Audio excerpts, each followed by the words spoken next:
Hello, everybody. Welcome to the NX Show. I'm your host, ADV. Joining me, as always, is the wise Wisconsin Knight, Mr. Jesse Douglas, How's it going, everyone?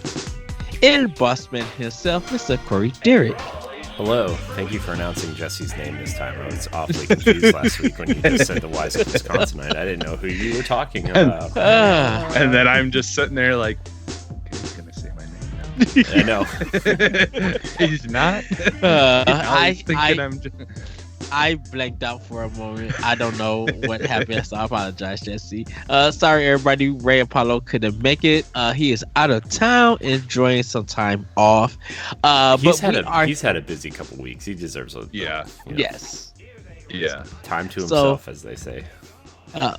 We are here to deliver you guys a great show. We got some topics that one particular topic we are definitely going to be touching on, and then we got some good discussion for you guys. But we're going to get into some housekeeping. And then we're going to get to our game and get down, some news, and then our discussion. Welcome to the NX Show, your source for video games, news, analysis, and other shenanigans. You can catch us here on twitch.tv/the NX Show or on codenameinx.com/live, Saturdays at 1 p.m., 10 a.m. Pacific for pre-show, followed by the podcast. If you can't join us live, no big deal. You can head on over to codenameinx.com, Spotify, iHeartRadio, YouTube, or your podcast service of choice on Tuesday mornings for a fully edited show to consume. Things are going to be changing. Just got to let you guys know that currently that's what's happening. And yes, I am aware that the name is getting out there. So before the show, we debated on just, people have been asking about it, and we were debating on just announcing it today, but we want to make sure everybody is together before we kind of fully blow it open. So yes. if you're a sly dude or lady or other, you'll find it, right? But if you follow our Twitch or Twitter, if you follow anything, pretty much you will figure it out. But we want to wait for everybody to be here. So yes. Follow us on Twitter and Instagram at the NX Show and like the NX Project's Facebook page. You can also join our Facebook group when it's not a secret group. We will be updating you on content in the coming weeks as we have a few cool things planned. And we do. If you have any questions, you can tweet at us look for the question thread in our Facebook community or email us at contact@codenameinx.com. We'll also be taking live questions in the Twitch chat. For right now, our questions are put on hold because we are working towards something greater. I will say that. Remember, you can find all of our content on codenameinx.com, including all of our videos, old content reviews, blogs, live streams, and more. So, we're going to get into our gaming get down. And Boss, I'm going to start with you. What games have you been getting down to? Well, I've actually been playing games this week, which is kind of nice. I've been playing The Outer Worlds. I am about 7 hours in. It's a really fun game. That game is like, after a lot of the things that I've been kind of like wrestling with the last couple weeks, like just having that quote unquote checklist game where, you open your log, you go do a quest, you finish the quest, you move on to the next quest type thing is very nice. It's very, it gives me that same kind of, comfort and simplicity that Assassin's Creed Odyssey did earlier this year, when I was playing that. And, it's not really the same game, but it's the same like checklist. Got it. Let's go do this, and this type thing. So I'm really liking it. I'm still on the first planet, to be honest, but it's still really, really fun, and I love how colorful it is and how just kind of different from games that I usually play. I know it's very familiar to a lot of people, but it's very different from the games that I'm used to playing, and it's really fun, and I like the way like the skill points work and the way you kind of can distribute it through different. I'm kind of putting it into melee combat, stealth, and like whatever the charisma stat is to try to talk my way out of things. And if they don't go my way, I'll just beat them up with a big pole, like it looks like a lacrosse pole. I don't really know what it is, but it's fun. So also, if you melee combat people with a sword, their limbs come off. Found that out. Nice. So, fun fact. But it's really fun. I'm really enjoying the Outer Worlds. The writing is really good. The story is I don't want to say it's generic, but it's familiar at this point. It really feels Mass Effect-y, to be honest, especially Mass Effect 2, where they kind of like wake you up and but it's a really nice mix of like Mass Effect and Fallout and games that Obsidian is familiar with. So it's fun. I'm loving it. So I've been playing that, and then on Switch I've been grinding through Fire Emblem still. I know I've been playing that game for like 4 months now, but I can't stop. It's so fun. That and Tetris on Switch. But the game I kind of want to talk about, honestly, is Dragon Quest XI. I finally started that up. Yes. You can download the demo off of the eShop, and your progress carries over, which is to the main game. So you can get as far as the demo lets you, and then you can start playing the regular game, which is probably what I'm going to do. But I didn't really know what to expect. I mean, I did. It's a JRPG, right? A very basic JRPG, but like I didn't expect like the production value really that's behind it. And I mean, I don't know why. Like Square is a big company that has very high production value in its products, but like the opening cutscene with the castle and the dragons and the fire and the rain mixing together, like it's like a full-on CG cutscene. And like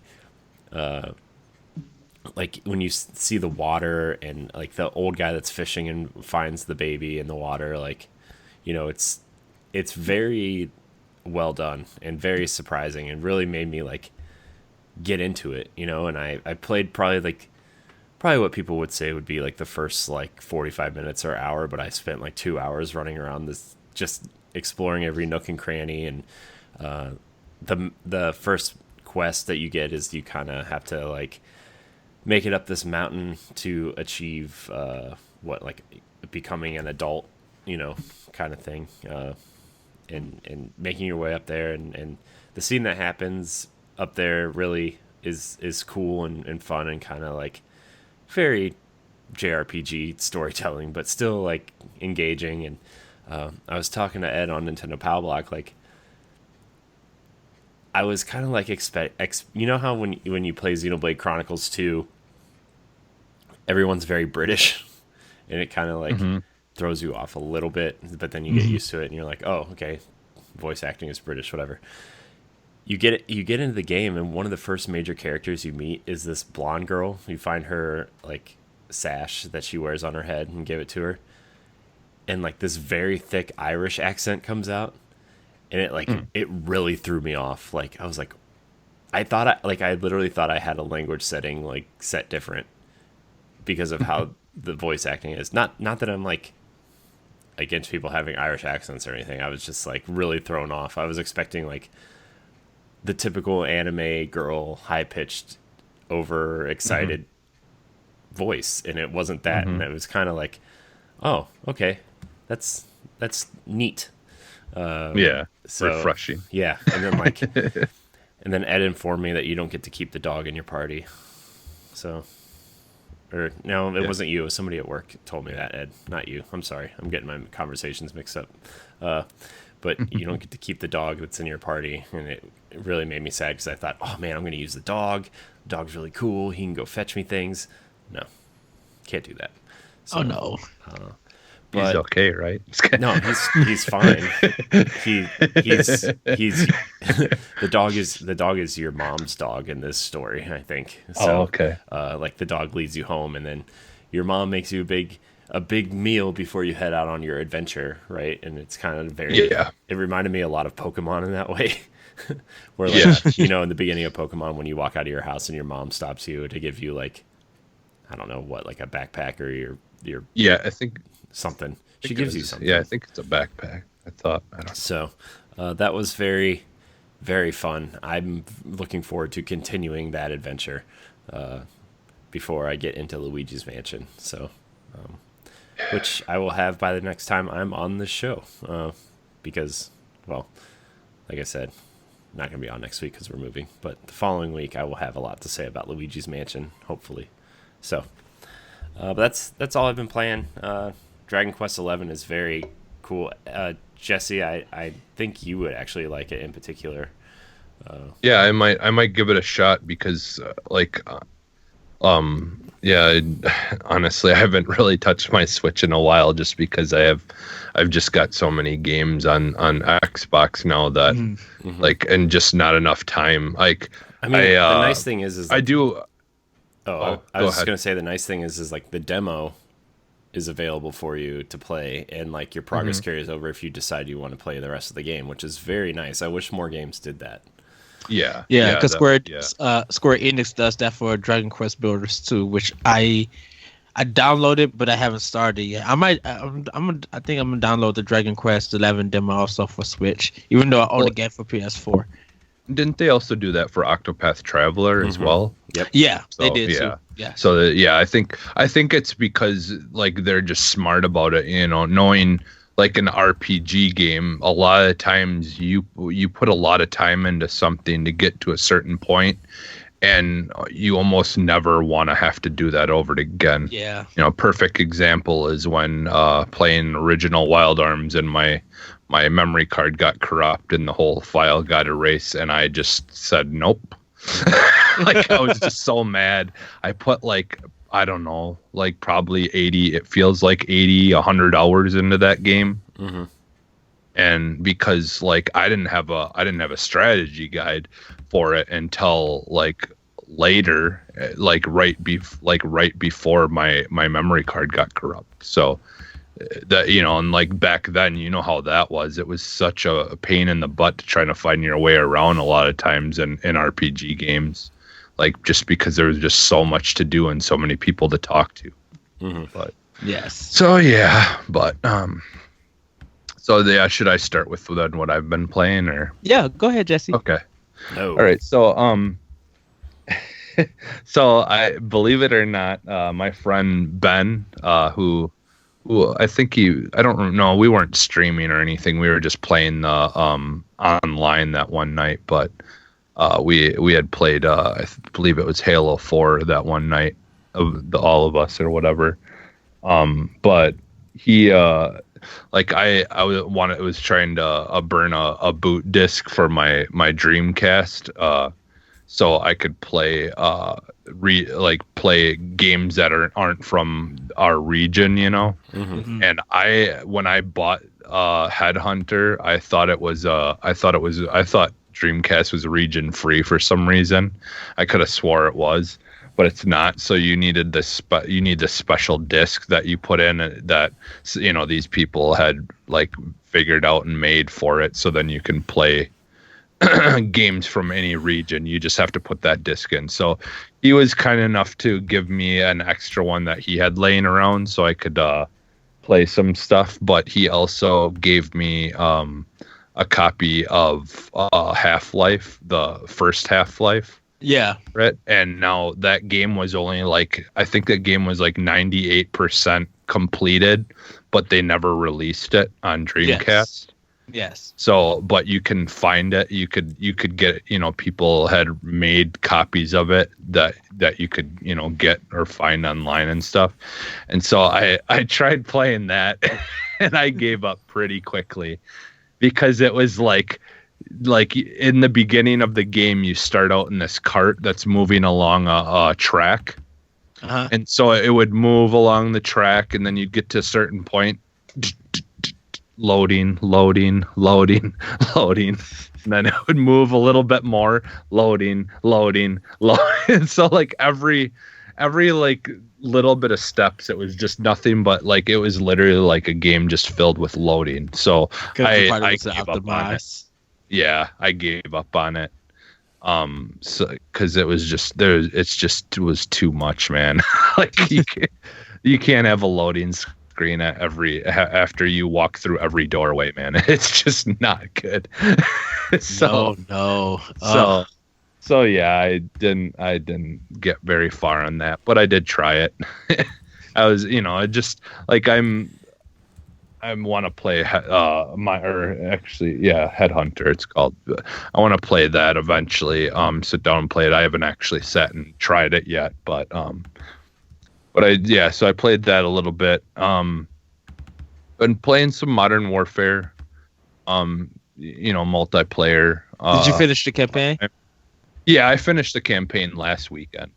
Oh, okay. I believe I talked about it on the show last week. Well, you said you had 2 more levels that you had to do. Oh, okay. Yeah. Oh, yeah, that's right. Yeah, I did end up finishing the campaign basically like that night or whatever. Okay. Like, later on that day, I ended up finishing it pretty much. They did this kind of annoying thing where they broke up the story and they put the rest of the story in Spec Ops, which in Spec Ops is like a broken mode right now. So yeah. I wanted to go in it and try to finish the story stuff, but the Spec Ops, it's just kind of like not good. And it's not like they ended it. Like, I mean, they ended it on a way that I want to see what exactly happens after that. So there is a conclusion, but Spec Ops goes. Yeah. It's a different storyline though. So that's why it's like I still feel like I finished the game, because like that big main mission that you're basing the whole game. The game on, I finished that, and then they just do the whole thing where they bring you somewhere else and they introduce another enemy that you have to take out, and then that's when and then it says that it continued in Spec Ops. Okay. And so then that's just a mini story that will basically go on in there, but okay. So I will eventually play it and try to figure out that whole storyline, but the problem is it, like Spec Ops would be like, it would be fun if they did it as well as like a normal horde mode would be, where you've got a specific area where enemies spawn and then they would come into your area. Yeah. But like the way they do it is because you're like in this like rundown town that's got just like small buildings all around you. They'll just spawn them in every single building, like outside of the middle area of the town where you are. So you've literally got like hundreds of guys coming from all different directions, and it's just insane. Like, I don't know how, like, just to like right off the bat be so difficult that you've got all these guys coming at you, and like, you need to be like a professional at that game in order to be able to, like, all 4 of you need to be professional at that game to really like do well.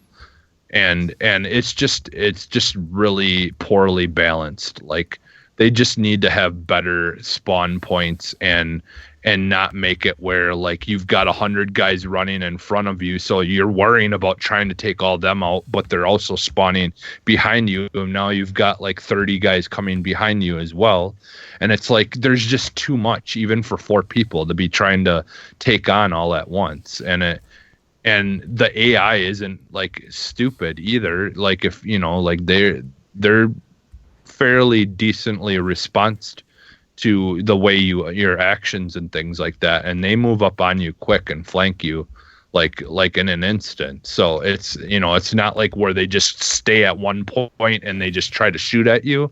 They'll just come running right up the stairs or into the building where you are, like, right away. They do not care. Like, so it's just a mix of a lot of different things where it just really feels unbalanced.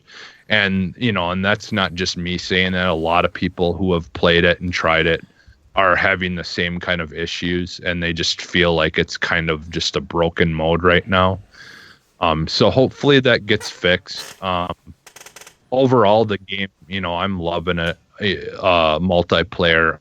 I still wish that they would have just let Battlefield do the whole big team battle thing. Yeah. With the bigger maps and stuff, because like I've said, like, there's more to it than just having a big map, like, and just throwing a game type on a bigger map and saying that that's how you do it.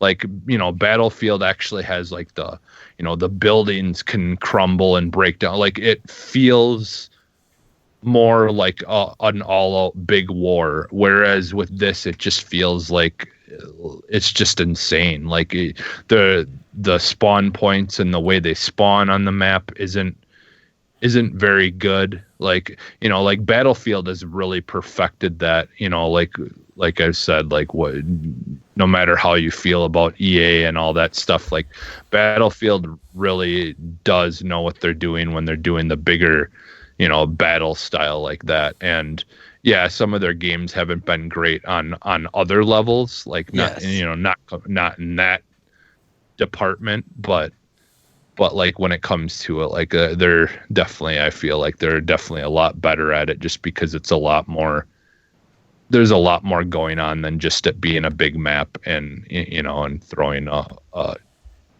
match types on it or whatever.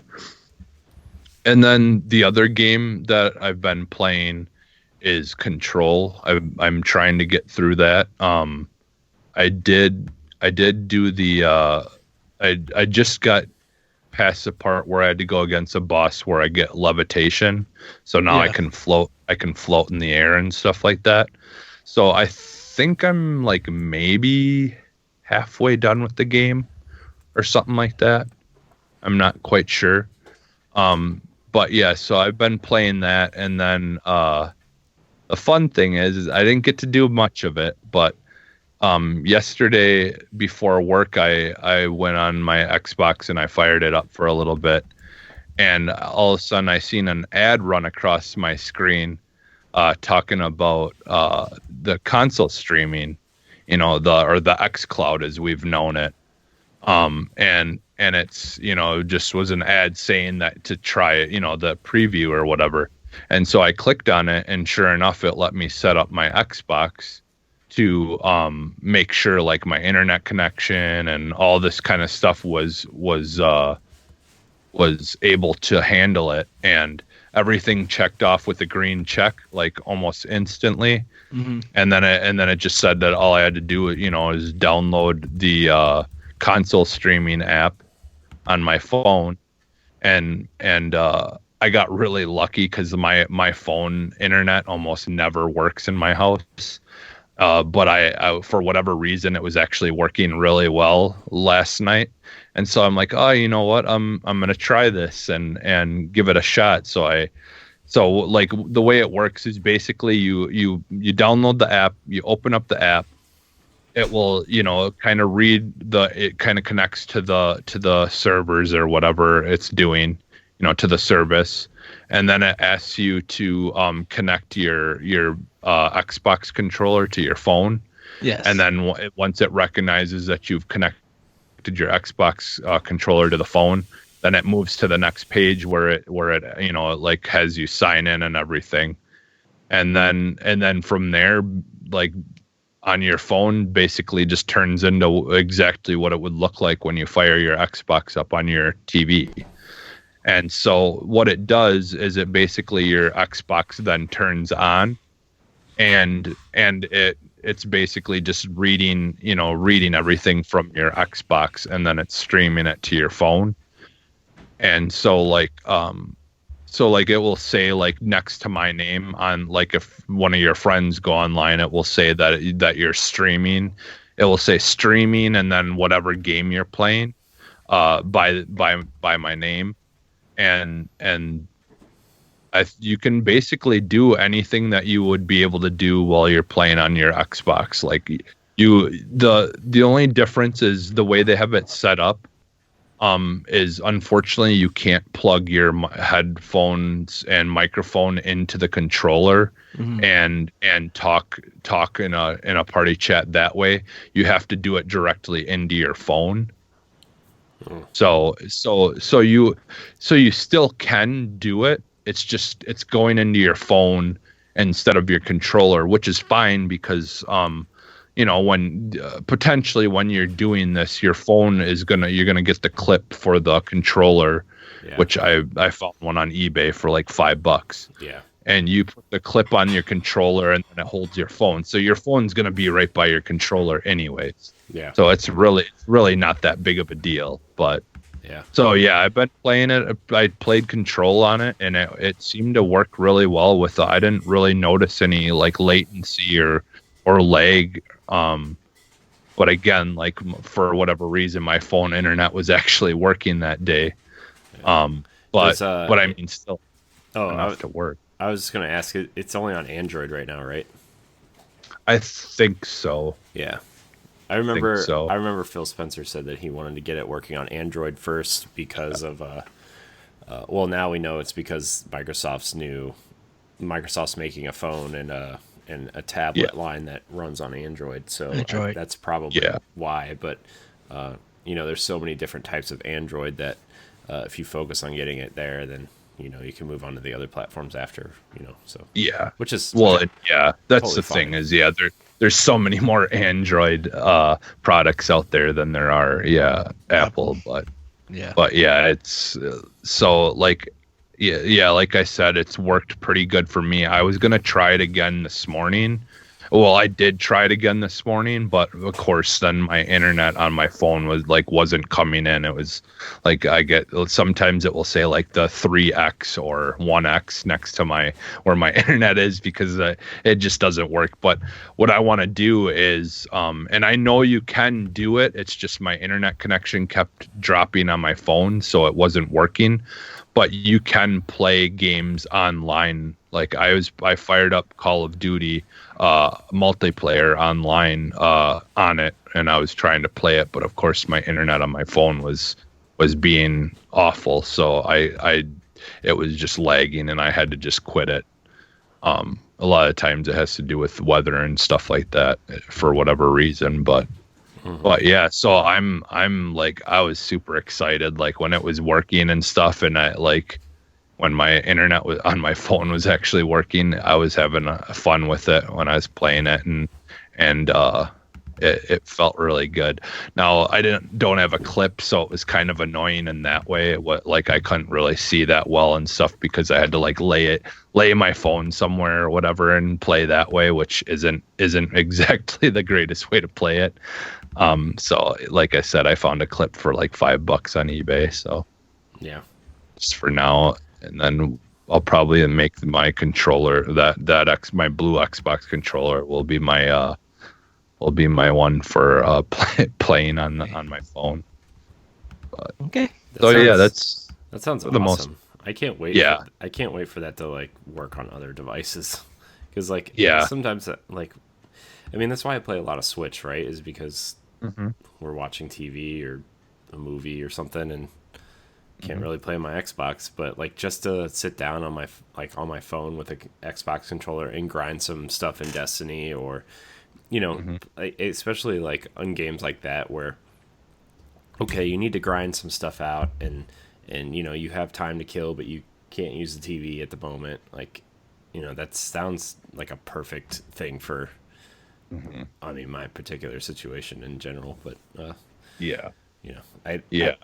like when you messaged the group chat and said that you were using it, I was like so excited and then disappointed because it's only on Android and I have an iPhone. Yeah. So. Well, and I don't know, is it even an option for you guys yet? Because I think I have it because I'm in the preview program. No. So okay, because I wasn't sure if that was just because I know I have like all the latest updates and like because my Xbox has been updating quite a bit lately because they've been firing all these different updates out for the preview program. I still don't have the new dashboard yet. Yeah. So. A lot of people don't have the new one, and I think that's that's why, Corey, I was asking Jesse because I seen him playing Control, but I didn't see any streaming thing say that he was streaming to anything else. So it was kind of he cleared it up for me, and we talked about it. And everything. So, yeah. That little, like I said, it will say streaming, and then it will say the game that you're playing. So that means that person is streaming that game to their phone. So their Xbox is on, but that's not where they're playing it. Mm-hmm. I think they should have, and they might do this for the preview, Jesse, probably for you. I think there should be like an icon that you are playing Control, but you're playing it on your phone. So they'll have a little phone thing on it. Isn't that what you just said? Isn't that what you just said? Well, it says streaming, not to your phone. It just says streaming, and then it says Control. Right, but that's for you.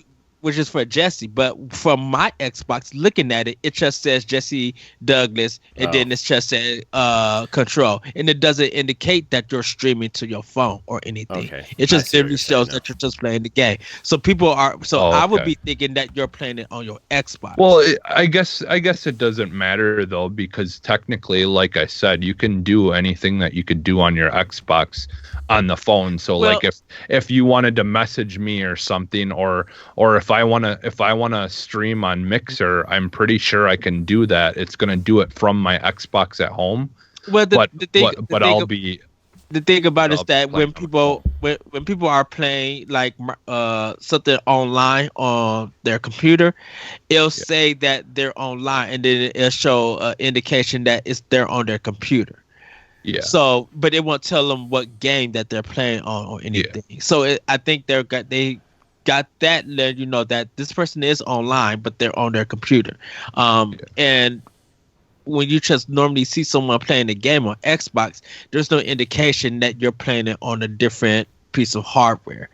So I'm technically playing it on my Xbox, just remotely. Well, yeah, and so that's why I said it'd be nice to have an icon to be like, oh, you are playing on your Xbox, but you are literally on your phone. You know, be like, oh, Jesse's playing Control on his phone. That's cool. He might be out and about, or that's why I can't get in contact with him because he's defeated some demon or something. Which leads into my talk of playing Remnant from the Ashes. Me and Jesse got down Sunday night. We was having a blast. We finally got to the Jesse helped me with my boss. We did some retries, we got some strategies, and we finally defeated it. And then we got to the boss that Jesse was having trouble in my game. So we played that, and then we was exploring a little more, but then we stopped. We were just like, okay. But we jumped into Jesse's game and fought the same boss at the church and stuff. And we had a blast getting gear, finding out, like, we was having fun. So that game is so much fun. We might have to give another person for their birthday that game. Yeah. We won't say who. But not sure who that could be.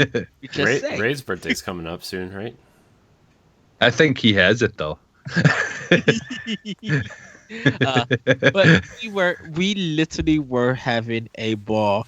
Like it really is a great co-op game. Like, it's fun single player, but I'm just like, you definitely need another player, because just having another person with you playing that game, it's like it's super fun. It really is good. I think this is when multiplayer games that are in the soul kind of realm of things, I think Remnant from the Ashes is a great example when it works. When it feels perfect. They can improve upon it later on if they do a second one. But what they started with is just right. So fun, so good. It truly is amazing how well they really got the point across of what kind of game they wanted it to be and stuff, and they really, like, all the combat and the shooting, everything just feels good, and it's good. And it's difficult, but it doesn't feel like it's unfair.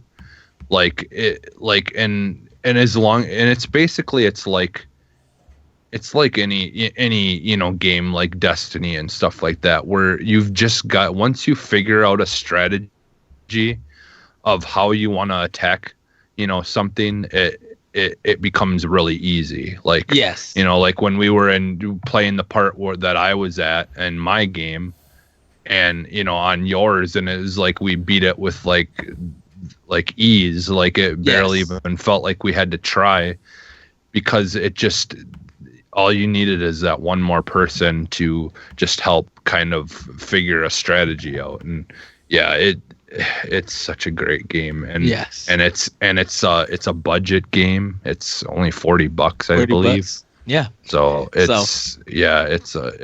it's so worth the $40. If you like Bloodborne / like it almost feels like Outer Worlds, in a sense, where you've got all these different things that you can level up and stuff, and put your experience points into, like make your health bigger, or your attacks do more damage, or when you're scavenging, or when you kill an enemy, it will drop more loot if you upgrade this stat or whatever. So it's got like all those kinds of things, like a Fallout or a Outer Worlds type game, and then it mixes it with like really good shooting, like in Destiny. I would say the shooting feels almost as good as Destiny. It's pretty good. They did a good job with it, but yeah, it's a great game. It's definitely worth getting. For Switch, Luigi Mansion 3. Been playing more of that, enjoying that. Right now, I'm at a point where I'm at a puzzle where I gotta use both Luigi, and it's a vertical puzzle. So it takes it's zoomed back a little bit so you can see the whole thing, and you gotta kind of figure it out and everything. I'm really enjoying that. And last but not least, because we're going to move on to the news, started up Okami HD on Xbox. That is my next code name in next place. I'm not going to get no points for this one because I already beat Okami, the regular version, on PS2. But I do want to kind of play this game again and showcase it, and hopefully someone look at it and be like, oh, I remember this game, or this looks interesting, I want to play it, because I'm going to be playing it on Switch also with my boss one day. So hopefully we'll get into that. But yeah, that's pretty much what we've been getting down to. We're going to hop into some news though, because we got some things to talk about. The first story that comes from Game Informer: Guerrilla Games' Herman Hulse named head of Sony Interactive Entertainment's worldwide. Following the departure of Chairman Sean Layden, Sony has named Herman Hulse, Guerrilla Games director and co-founder, as the new head of Worldwide Studios, and will be tasked to oversee software development across Sony's 14 internal game studios. Guerrilla promoted 3 people as co-studio directors: Michael van der Leeuw, who was the technical director, Andrew Smith, executive producer, and John Bart van Beek, studio art director. Worldwide Studios president Shuhei Yoshida, who has long been an influential voice for Sony on social media, is leaving the position to shepherd smaller independent studios. In an interview with GameIndustry.biz, PlayStation CEO and President Jim Ryan calls Hulse one of the most well-respected leaders in video games. He is a passionate advocate for the teams he leads and understands how to empower creative talent to build great experiences, he said. I have no doubt Herman can lead our teams to deliver compelling and diverse experiences as a steady candidate. So, congratulations to him. This is a weird one though, because as much as you would think with Sony that you would think they would pick someone from Naughty Dog or someone from Sucker Punch, I wouldn't believe they would go to Guerrilla Games. Well, they might feel like this is maybe their Phil Spencer, maybe he had the attitude and the personality that they wanted to be kind of fronting, yeah, or whatever, I'm sure there's a reason for it. Yeah, I mean, you look at Phil, Spencer, right? And he was, a developer and then moved into head of first party studios, and now he's head of Xbox, right? Maybe they're just kind of looking at what Xbox is doing right and their personalities are doing right, and maybe they're like, maybe we should try that because they're doing very well, and if we don't take the necessary steps, we could start the generation with a step behind, right? And that's how Xbox kind of fell behind. It was hard for them to catch up, and they've done a great job turning the ship around, but it took 4 years to do that. So I think they're trying to emulate some things with Xbox. I mean, you even look at PlayStation Now and them dropping the price, adding newer games to the service, and trying to push that more. In the last quarter, they gained over 50% of their user base more in subscriptions. So and I think Horizon is one of the games that they look at. Like, I know God of War is kind of like where this is the pinnacle of what our first party is right now, and like The Last of Us and stuff. But like Horizon, I feel like is the quote gamers game, where like it does all these things right that they want from first party, but it also like appeases the fans and like keeping you engaged in a world for a long time and having a compelling main character and an interesting story. You know what I mean? Like it. And yes, Guerrilla has kind of shown that they've been flexible. So and we don't know who else they wanted for this job. He could have been like their third or fourth choice. Maybe Neil Druckmann was up for it, or Cory Barlog was up for it, right?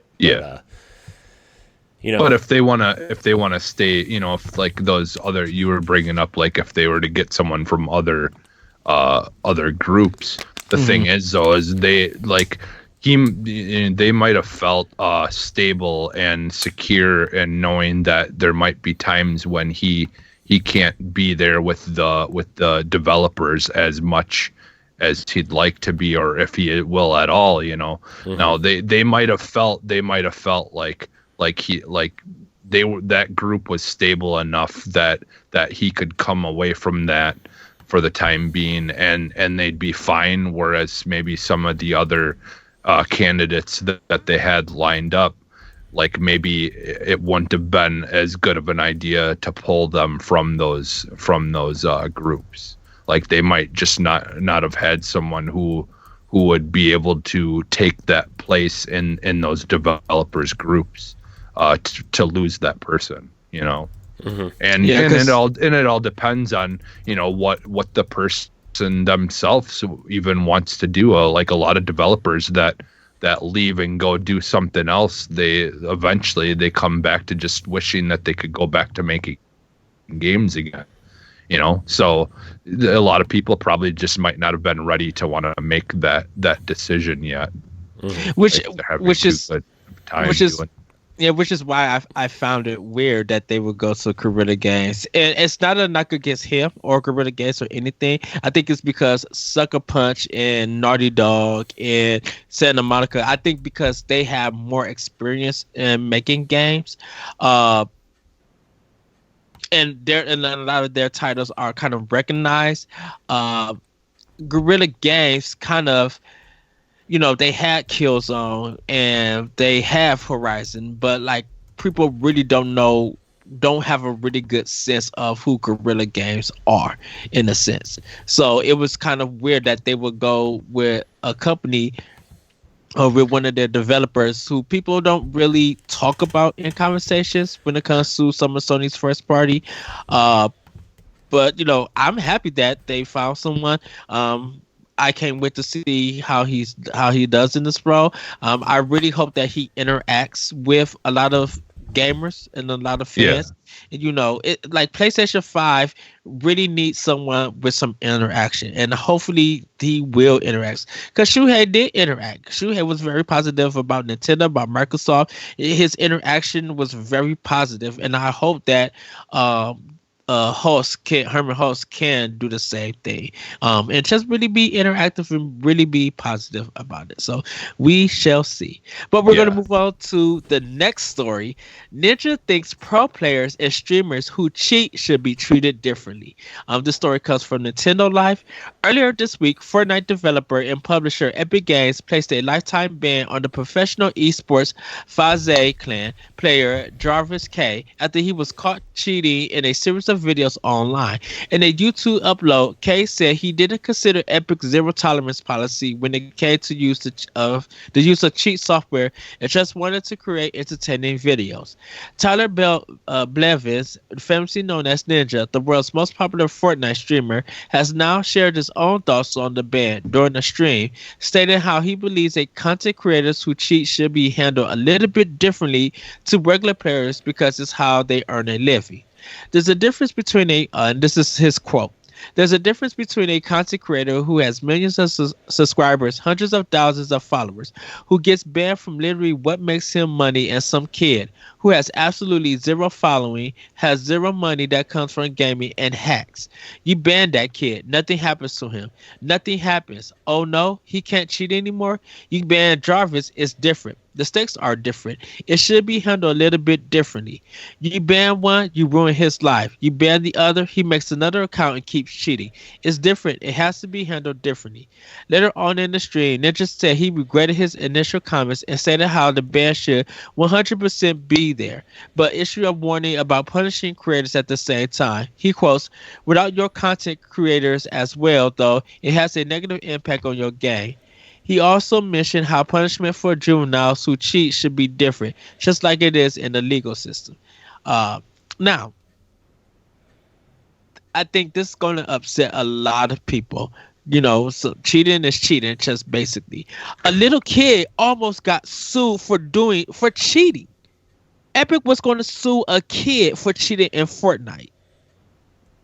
This person only got banned. Now, he is on a professional esports team.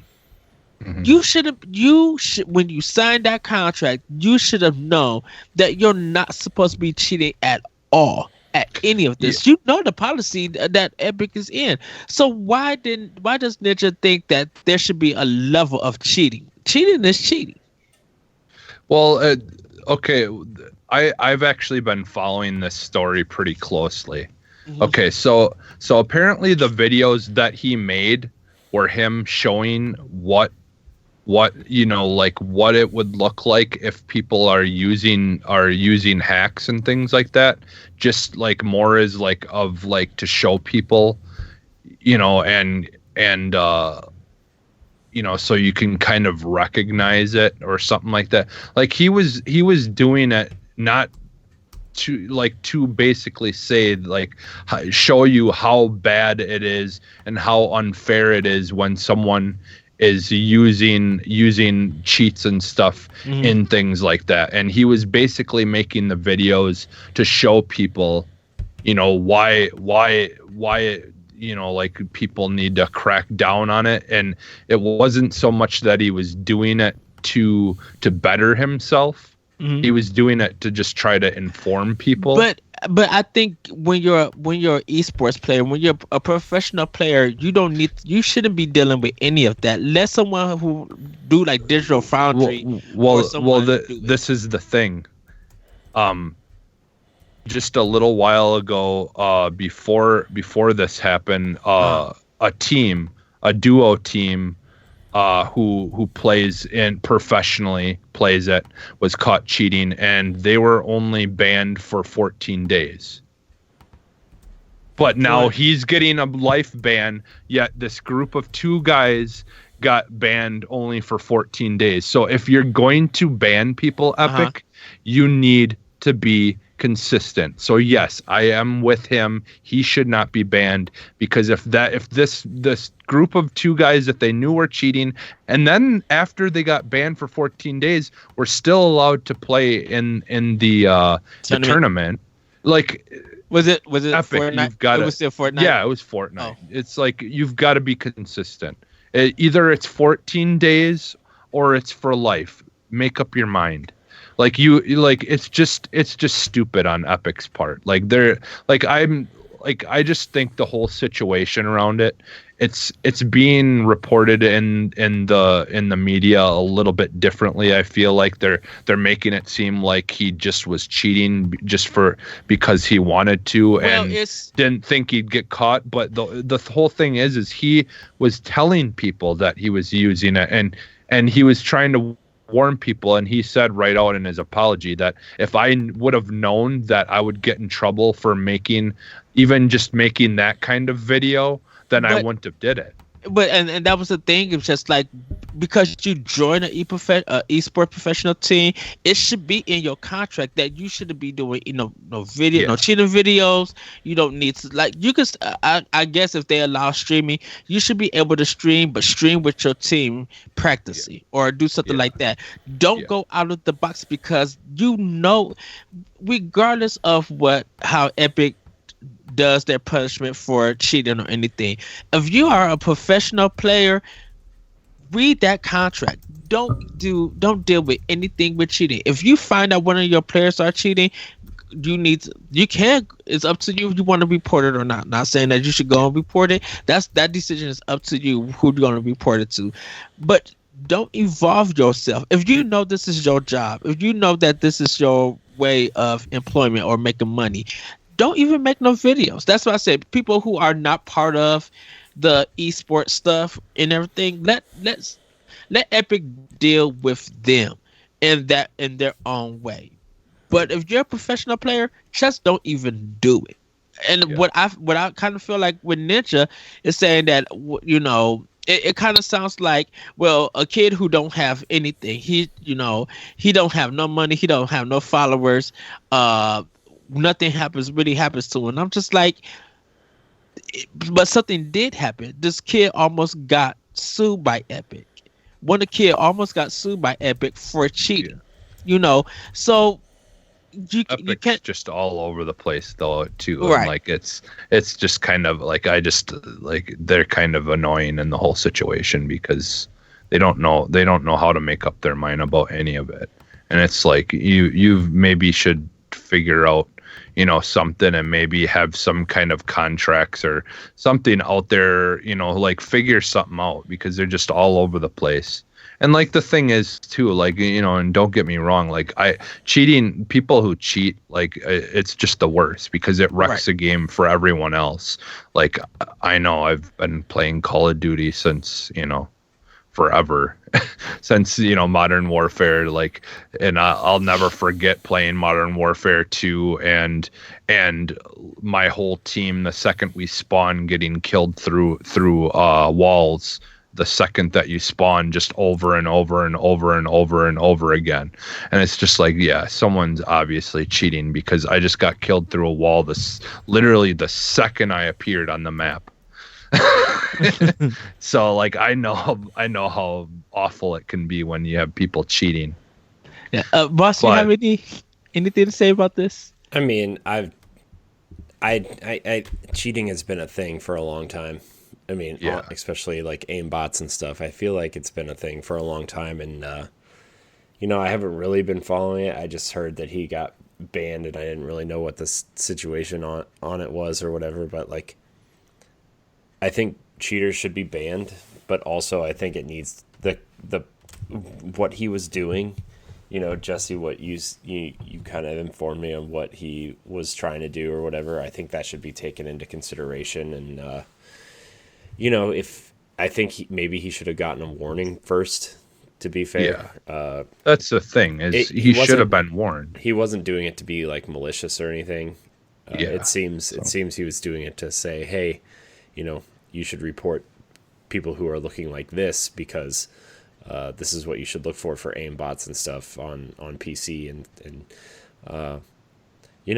I think informative things like that are good, especially for that community in particular, since it's so large that so many people probably do that, and it actually probably helps Epic in the long run of saying, hey, here's what to look for if your security teams can't find it right away. Like maybe a visual cue can let you know and see what happens, but at the end of the day, cheating is is cheating, and I think the punishment should fit the crime. So yeah, I said, my main thing with it is just they need to be consistent, and they need to figure out a system. And I think what it should come down to is literally a strike rule where, yeah, you get a warning, and then after that, you know, it's you know, the punishment comes down on you after that. Because like, and I think that, you know, yes, there should be some ways to try to figure out, because there, you know, that is a issue where people can just make another account, and it's easy for someone who's just a nobody to just make another account. But if you know, like, if you've got a name for yourself, and, you know, and all that stuff, and, you know, and that's your screen name, well, now it's no longer available because, you know. So, and obviously, if people will figure it out and probably block that new one too if they want to. So. yeah. Right, and I feel like Ninja should do like, oh, I regret for what I said. I'm like, don't scale back what you said. You know what you said. I mean, that's the problem too with like this internet culture in general too, is like nobody can just like, I feel like nobody can just have their own opinion on something. And you know, there's outrageous opinions out there, and I get that, like, maybe you should do something like, if someone is a white supremacist racist, maybe you don't like agree with that person because it's a terrible thing. But like, yes, I'm just saying, like, in general, if you have an opinion different from the majority, it seems to like be blown way out of proportion and hurt your image, and nobody can make a mistake, and nobody can say what they want to say or need to say, you know, about certain things. And it's kind of like people have to, and I feel like Ninja is kind of stuck in that position too, is where like he has to like backtrack because he has an image and a personality, and you know, his personality and his image is his job. Right, like that's about 80% of his job, and you know, if people don't like him, people aren't going to watch him, and so his sponsors are going to pull out, like that kind of thing. So like he's stuck in like this weird position that none of us have really experienced before, right? Yeah, it's he's under a microscope basically. Yeah, like exactly. he is basically is like, yeah, he cannot make one mistake without it like being tenfold compared to what it is if, you know, we make a mistake or whatever. Like, because he's got so many eyes on him. Yeah, it makes you wonder sometimes, you know, is the money worth all that? I think people got to realize that when you put yourself in that position, you got to know the cost that comes with it. Yeah. So yeah, but at the same time, it's but like, at the same, yeah, you like, you should be allowed to have an opinion on something like that. Yeah, they're also just people like we are, and like, you know, just like, and it works both ways. Like when you see these actors and these people who do these awful things, and then, you know, people just don't care, and they still have fans, and people still support them no matter what kind of horrible things they do. Like that is also, it is annoying just as much as it's annoying when people you know, take people like something way too out of proportion and criticize them for, you know, just something that's just a mistake. I mean, those are people, they're just people. Like people are human too. Yeah, so it's just, you know, well, I should say celebrities or influencers, content creators are human too. I'm just saying that, you know, you know what comes with this, so you got to be prepared. You got to be mindful of what is going on and what you're going to say, because when people are watching, you can't act like it never happened. People in this internet culture will post the receipts and will showcase everything. Just saying. But we're going to get into our last story. Nintendo releases The Stretchers, a new co-op rescue game for Switch. Out of nowhere, Nintendo has released a brand new game on the Switch eShop called The Stretchers, and it's a two-player game where you must drive around and rescue people. The gameplay is broken up into two components and looks like a combination of Sega's Crazy Taxi series and the upcoming release Moving Out. The game requires a single Joy-Con per person, meaning friends and family can easily join in. And I took a look at it. It is on the eShop for Japan, Europe, and America. It's like $14.99. And it looks bonkers. Dude, this game looks ridiculous. I'm on the eShop right now looking at it. It looks. I didn't realize Nintendo was publishing this game. Yeah, it literally just came out of nowhere. I'm like, what the world is this? Courtesy of Gamasutra, this is what it says on the Nintendo website, what it said in Japan, but it might change. A two-person rescue team must stay in sync to save the islanders. The Stretchers is set on Greenhorn Island, where people spend each day in peace until the self-proclaimed genius Captain Blaine suddenly appear and hypnotize the islanders to become lightheaded, sending the island into major panic. Players take on the role of a two-person rescue team called the Stretchers and must respond to rescue calls from around the island to rescue the lightheaded islanders. The game can be played with one Joy-Con, allowing family and friends to play together via two-player co-op. Additionally, a single player can control both of the rescue team members. So it looks wacky. It's cool that Nintendo did this. It wasn't on nobody's radar, but I'll wait to see reviews and see what people think about it. But it looks ridiculous. It looks insane. Yes, very arcadey. Yeah, I would definitely say. I'll have to check it out. I haven't seen it yet. Yeah, I think they released it Friday.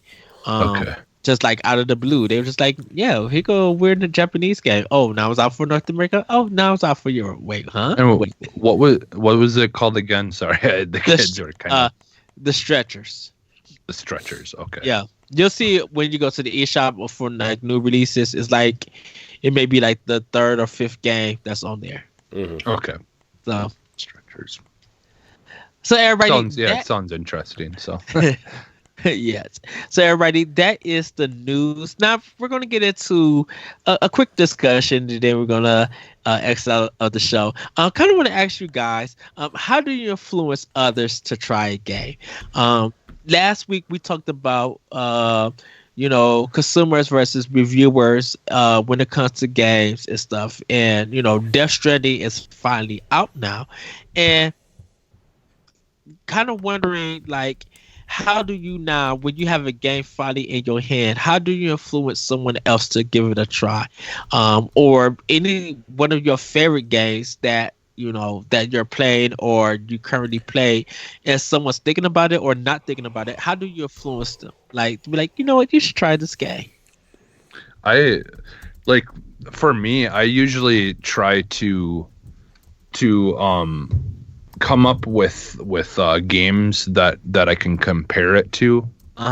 That maybe like popular, a more popular game that there's a possibility that the person I'm trying to interest the game to try to just come up with things that, like, if there's a certain game that I know they like, or like I said, that would be more popular, that would hit a wider range of people, that, like, if there's something that game can kind of compare to, then I will usually try to a lot of times use games that are compared to it to kind of give the person an idea of what they can kind of expect in a way. So that's usually what I like, my normal approach to it usually. So Boss, what about you?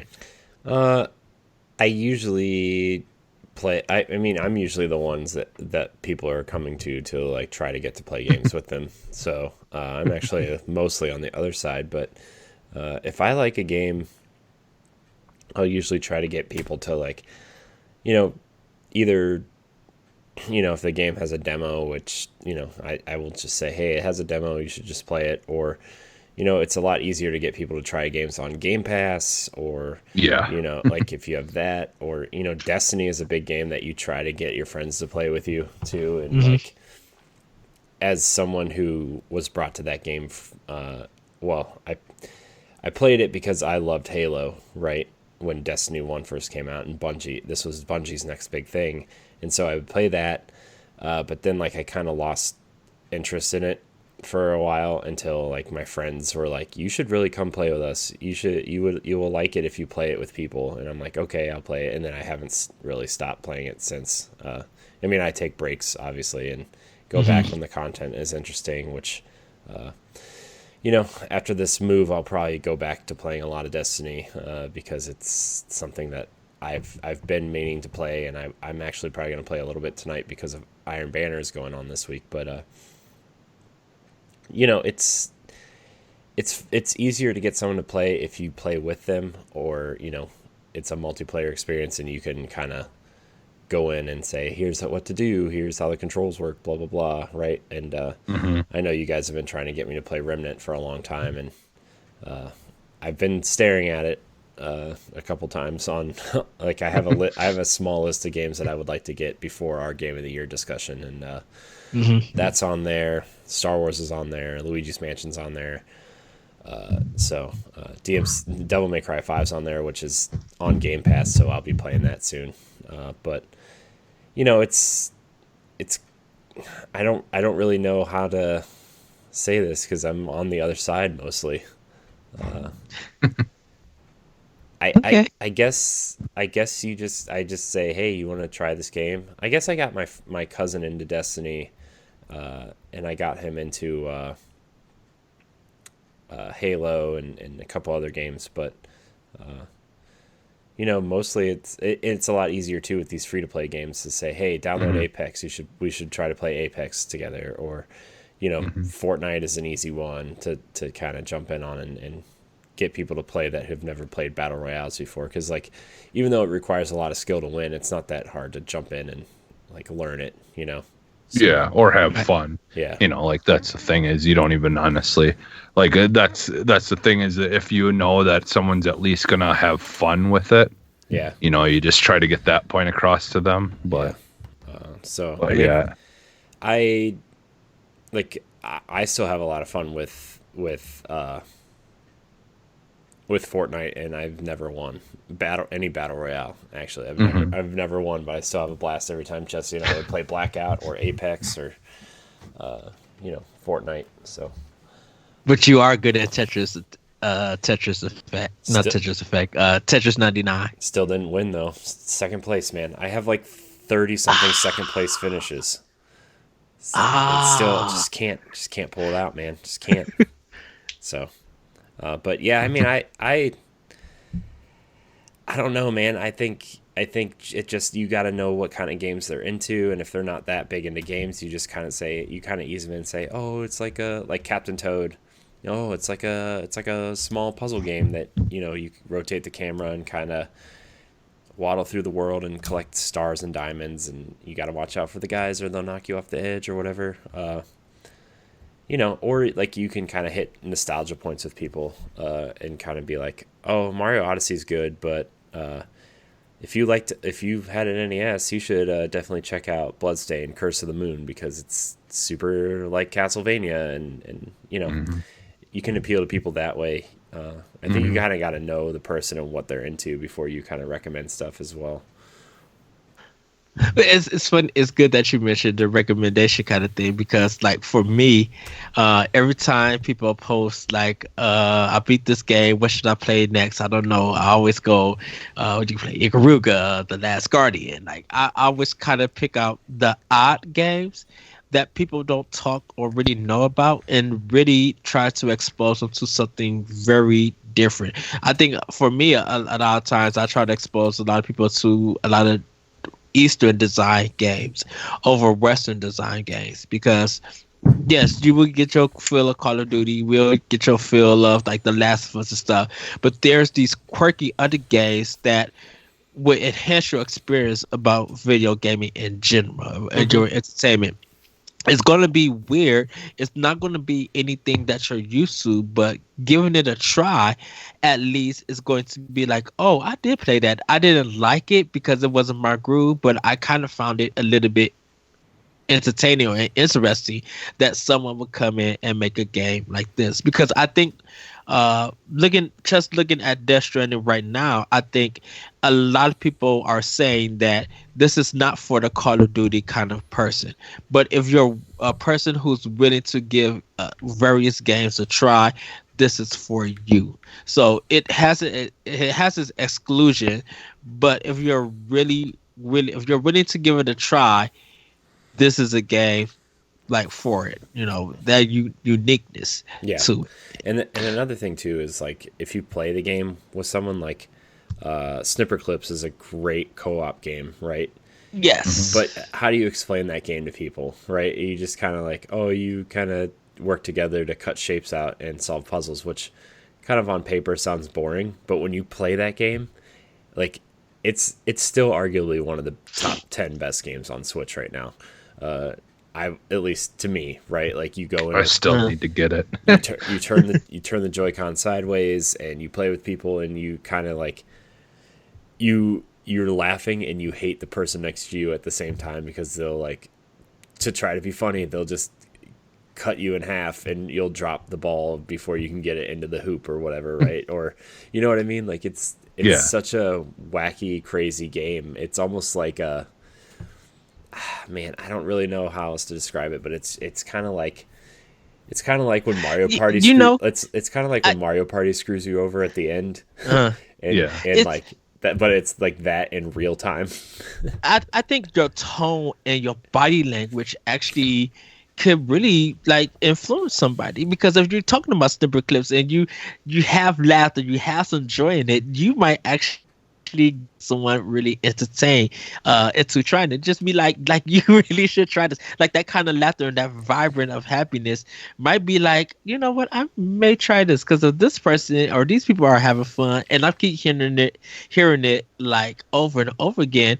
Maybe I would still get that joy, like when me and Jesse talk about like Call of Duty and stuff, like I get happy on every time I see him playing Blackout, and every time I get a chance to play Blackout, I'm having a blast, and it's just like, why can't this mode just be by itself so I can buy it?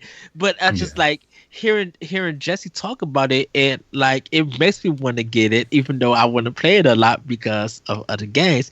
It gets me happy to try. Like I want to try just this. I just want to have this mode so I could jump in with Jesse and just like really go at it, because trying it, getting like that demo, like you said, Jesse, playing in the demo stuff, it's just like, this is addictive. This is what like some good Call of Duty, designed and built. Like this is fit for battle royale. Like it just feels right, and then you will want to go and tell others, just be like, Black Ops 4, depending on how you look at multiplayer games, Blackout mode is the seller of this game. And it just like you guys said, come and play with me, try it out with me, would get some people hooked on it. It will influence people to try it out, and that's good sales for the publisher and the developer. With Blackout, like, I mean, I liked the regular multiplayer mode, but like the Blackout mode was just like, it was like everything that I wanted. That's like the only reason why I got Black Ops was to play Blackout with you. That's literally the only reason, because like I haven't played Call of Duty multiplayer in years, right? And so I'm in the multiplayer space. I was playing a lot of Destiny. I'm more of a Halo guy in that respect. But just playing Blackout and like the tension, and like when we get down to like even in like the final 10 or like the final 5 or the final like circle, you're like, oh my gosh, where is he? Because like you can literally see the whole space, but you can't see the person. And you're like, oh my gosh, and then they'll like round the corner, and then I die, and then and like even playing with Corey with Destiny and stuff, we didn't know each other that well when Destiny came out. But I talked to Corey about Destiny because he's such an encyclopedia book about it. Like, he knows the ins and outs of Destiny and still learning. And just be like, okay, I can now see a different light of Destiny.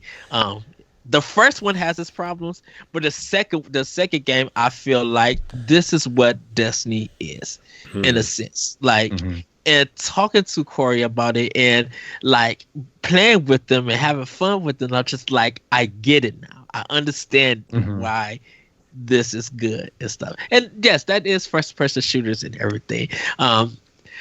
Jesse struggled with Resident Evil 4, but I'm happy that he played it, that he beat it. Like, you don't have to like it. I know Corey won't play any scary games, but I really want him to try it, like some scary games. Just well, depending on how this new thing we're doing goes, maybe that'll be like a goal for us. Like, if we reach this tier, then October I'll have to stream scary games by myself in the dark. Yeah, because Resident Evil 7, I think you'll be scared, but it's nothing to be like, I can't do this no more. I don't know, dude. I don't know. I watched the first couple hours of that game because my friend was playing it, and I was like, oh boy. It's pure like what horror. Is it called? Like paranoia. It's paranoia. like the way they go about it, like you're not sure what's gonna happen. But yeah, but I think once you see it and you die over and over, and you be like, okay, I get it now. I know what to do now. You'll understand, like. But okay. Then there's always another part later on that. Oh yeah, that is could become, like kind of just one thing too, like you were mentioning about,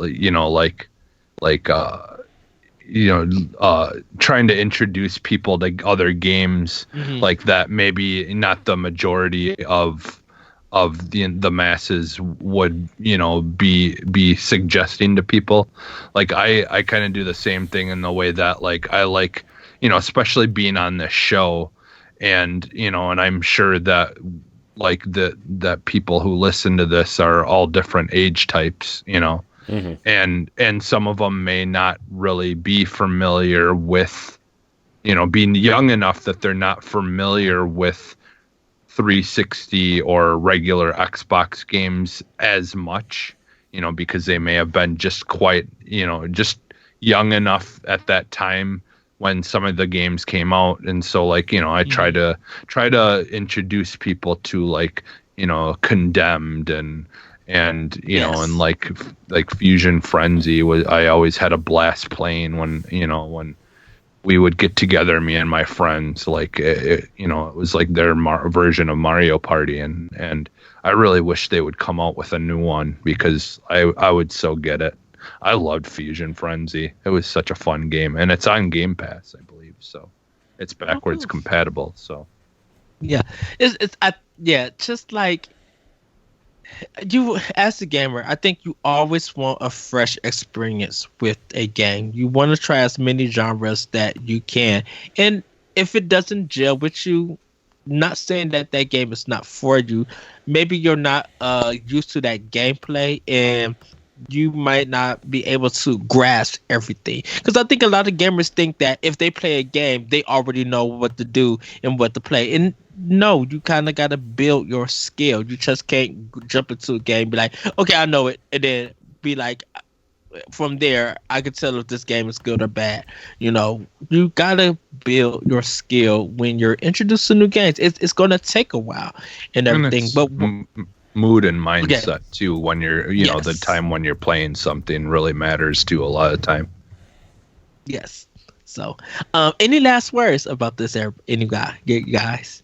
No, not really. I just I think there's a lot of games out there that people would like if they gave them a chance, and I know it's kind of hard to find those games on your own, unless you're like scouring YouTube for like, oh, what games are like this, what games are like that. But like, it's always helpful to have a friend, because I've discovered so many games just from just you guys and podcasting over the years that I never would have like even thought twice about playing.